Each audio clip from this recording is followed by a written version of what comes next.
It started as a police action plan around Higher Shot, and I was a community police officer for Higher Shot at that time. And we had a problem with mini motos and illegal riding for the youths. The police actually approached us at Communities First along with the Residents Association to see if we could all sort of work together and hopefully try and alleviate the problem. So that's really how it started. What they were doing, they were swapping these bikes for like a mobile phone or a calculator at school. They were so cheap. And obviously the bikes were not roadworthy at all. Bolt tyres, and some of them didn't even have seats. And the amount of near misses and complaints from residents where kids ride around the estate because they're so low down, were nearly getting killed. So we had a lot of problems, noise nuisance as well, the riding on the pavements. There really has been a need. We know from local residents that there is a need for a group to be set up to take the mini motorbikes off the streets of Higher Shot. Me and Sharon ourselves went around knocking at all the doors in Higher Shot, didn't we? Asking residents, if they're aware of the dangers and if they're aware of the nuisance. And the feedback was that, they were really fed up with the bikes up and down all of their roads. So 100% it was unanimous that they wanted the bikes off the roads, and they thought setting up of a club was the best way to do it. We actually got involved at a party at our house, and it was Sean's suggestion to set up a mini motor club. It's one of them. We all had a few beers, as you do, and basically we come up with the idea of getting the kids off the streets. So obviously where we live at the moment, they're all over the streets. They're all over the place. Kids have been on the streets for years, haven't they? At the end of the day, and I think a point in time's come now where somebody needs to do something to get them off. Mark ran away with it and did the organisation. Took it to the next level, so to speak. And that was over 3.5, nearly 4 years ago now. I think behind it is really the kids. It's what the kids want to do at the moment. They don't want to be playing football. They want to be having these fast bikes. So it was to find somewhere they could do it in a responsible manner, where there was adults there that could teach them about biking and obviously interlinking with the mechanics of the bike and teach them as well. Yeah, I mean, they know they can have a lot of knowledge before they actually go for the CBT. The more information, the more knowledge they can gain before they get to that point. The better as well for them. Which is another example of what we're doing today, really. Yeah, that's the other side of the club. It's not just about providing them with a safe riding area for them to go on the bikes. It's about taking them into the classroom, teaching them some mechanics and maintenance, and trying to get rid of this awful new generation of biker that we've got, where they have no respect for the road or respect for themselves. They're riding around in t-shirts, shorts, that kind of thing. So it's just teaching them that next step and getting them prepared for the CBT and prepared for the open road and trying to do away with that generation of biker. So that's the other really good thing about this club is that as well. It's teaching them other things as well as giving them somewhere to ride. We don't just want to do that, we want to make it a big complete package for them. Yeah, I think with them going on the bikes early, it takes away the novelties when they're 16. They're used to riding bikes, so hopefully by the time they're 16 and they get their first bike, they're not going to go riding around like illegally or fast or anything like that, because they're able to do that on the actual course in a legal way. Part of the programme that they do today, and when they're actually involved in the club, is an educational side of it. So they will get taught the mechanics of the bike, they'll get taught about safety and about road safety as well. So we hope that that'll stay with them. And also as well, being part of the group, being part of a team, that will stay with them as well for the rest of their riding years. So from your perspective, you're a biker yourself. Yeah. So getting your kids involved in something that you love, what's that from your perspective? It's great. I mean, at the end of the day, I don't want my kids doing what other kids are doing. It wouldn't happen anyway, but obviously with this going on at the moment, they have got somewhere to do it safely. I think we're lucky though, aren't we? We've got 2 girls.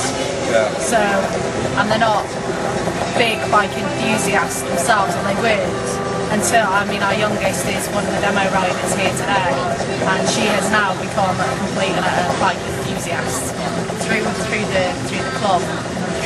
training and stuff, hasn't she? But it's really nice to see her, and it's given her some confidence, and seeing her develop that way as well, hasn't it?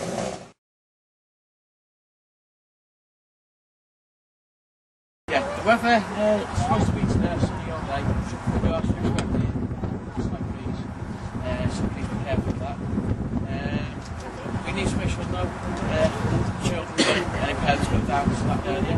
That is a no-go area.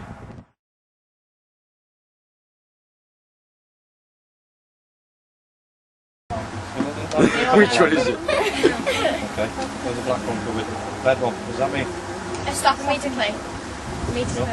Happy with that? What does that one mean? Check it, the final lap.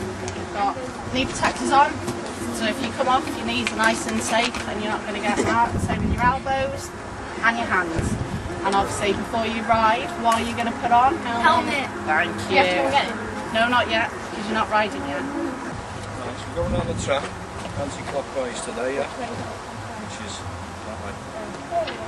Well, if a clock face goes that way, we're going the opposite way. Yeah? And this is where you start. So you bring your bikes on the pit area, to your start box, yeah? That one. Yeah? You get your bikes ready here. Okay. Let's go. What you want to be doing, you get around here, is just test your front brake.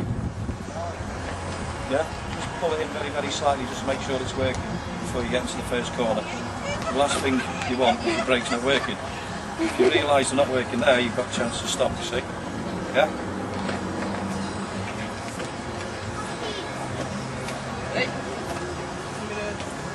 Sets off at different times, so but at this point you're not going to be close to anybody else anyway, so the only thing you've got to worry about is where you're going, and that's it.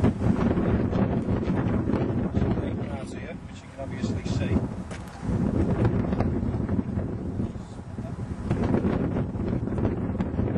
That's alright. Which way is that? No one, I don't think. Please? Oh no, move them. Nobody's moved them. Nice and good. Push down it now, Right, so you've got a sharp corner here. It's not that sharp, but it isn't. So obviously you want to be coming around. Basically, just straight here now.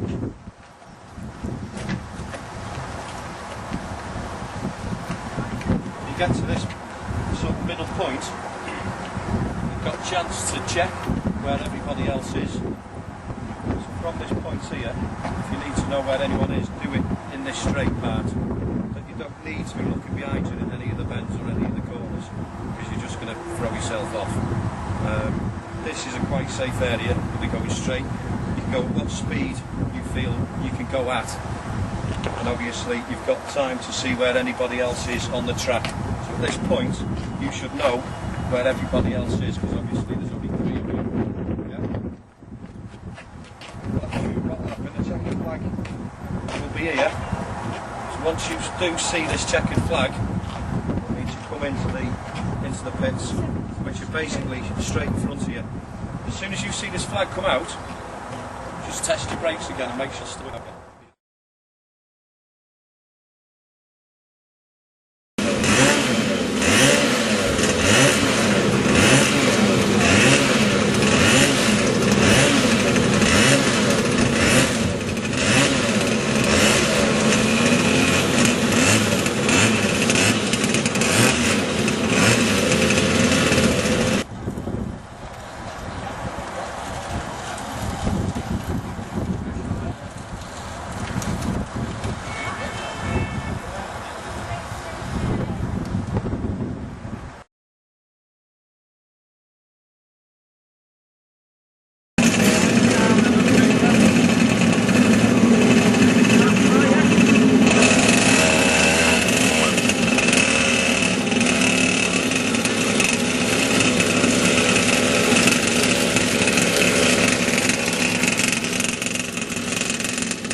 basically I got involved with the whole of the mini moto scene 12 years ago now, and I won 2 British Championships doing that. And it was through a friend that one of the PR girls at British Superbikes is friends with Lucille Adams, the lady that's helped these guys with the training and setup. And it was basically word of mouth, and she referred me on to Lucy. Lucy rang me up, and I think it's a great cause, you know. I grew up without anything like this, and I think it's great to get the kids off the streets and give them some sort of training and a bit of help with regards to just how everything works with regards to riding a bike. And I think that's going to help kids appreciate things more. And if they can understand how they work and come to specially arranged events like this, I think it's really going to help the community. It's going to keep them off the streets, you know. They're not going to get the bikes taken off them, and it's a nice, safe environment with a great group of people as well that they've really welcomed me into the group, and I'm glad to be a part of it. The earlier the kids can get on the bikes, the better, really. Like, I didn't start racing anything or even sitting on a motorbike till I was 15, and I've turned it into a profession. I've been very lucky, you know. If kids can get on the bikes now, I think 9's the start age limit at this. It's great for the kids to start getting an understanding of the bikes, get familiar with them, how things work, and they can build on that then. So when they've finished school, they can start focusing on maybe following my footsteps and having a career in motorbike racing. To do that, the earlier they can get them on the bikes, the better, and I think it'll help them appreciate it more as well.